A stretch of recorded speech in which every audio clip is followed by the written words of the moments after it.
Where's the fun in waiting? Play Sit and Go tournaments 24/7 only on Ace 2-3.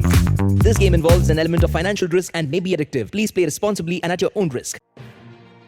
देश भर में corona का प्रकोप अब काफी कम हो गया है।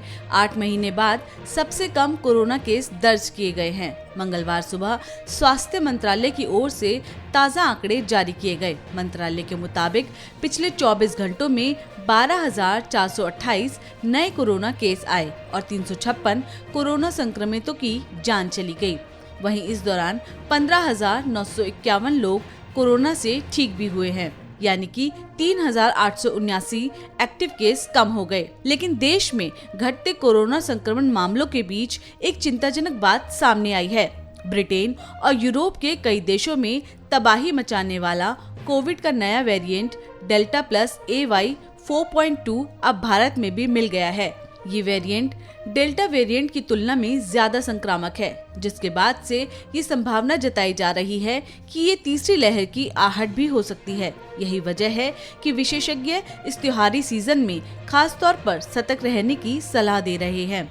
कोरोना नियमों का सख्ती से पालन किए जाने के लिए सरकार की ओर से दिशा निर्देश जारी किए जा रहे हैं। आपको बता दें कि AY 4.2 नामक कोरोना के इस नए वेरिएंट की सबसे पहले ब्रिटेन में पहचान की गई थी। अब भारत में इसके संक्रमण की रिपोर्ट सामने आ रही है। हालांकि अभी इससे संक्रमितों की संख्या काफी कम बताई जा रही है। दरअसल भारत के लिए ये चिंता की बात इसलिए है क्योंकि देश में UK से आने वाली अंतर्राष्ट्रीय उड़ानें फिर से शुरू हो गई हैं। भारत ने UK को उन देशों की लिस्ट से भी हटा दिया है जहां से भारत आने वाले यात्रियों को 14 दिन का क्वारंटीन और कोविड का RT-PCR टेस्ट कराना जरूरी था। अब नेगेटिव रिपोर्ट और वैक्सीनेशन सर्टिफिकेट मंजूर किया जा रहा है। भारत के लिए एक चिंता की बात ये भी है कि यहाँ अब तक 30% आबादी को ही वैक्सीन की दोनों डोज दी गई हैं, जबकि दुनिया के कई देशों में अब बूस्टर शॉट दिए जाने लगे हैं। भारत में अभी तक बच्चों का वैक्सीनेशन भी शुरू नहीं हो पाया है। ऐसे में इस नए वेरिएंट के मिलने पर काफी सतर्क रहने की जरूरत है। वहीं अब अगर बात करें देश में कोरोना संक्रमण की स्थिति पर, तो कोरोना की महामारी की शुरुआत से लेकर अब तक कुल 3,42,02,202 लोग संक्रमित हुए हैं। इनमें से 4,55,068 लोगों की मौत हो चुकी है। अच्छी बात यह है कि अब तक 3,35,83,318 लोग ठीक भी हुए हैं। देश में कोरोना एक्टिव केस की संख्या 2 लाख से कम है। कुल 1,63,816 लोग अभी भी कोरोना वायरस से संक्रमित हैं, जिनका इलाज चल रहा है।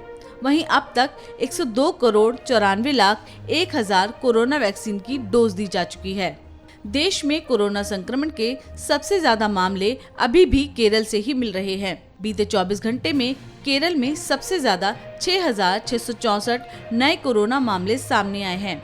इसके साथ ही राज्य में कुल संक्रमितों की संख्या बढ़कर 49,21,995 हो गई है। बीते 24 घंटे के दौरान 9,010 मरीज संक्रमण मुक्त हुए, जिससे राज्य में अब जानलेवा वायरस के संक्रमण को मात देने वालों की संख्या बढ़कर 48,17,785 हो गई है।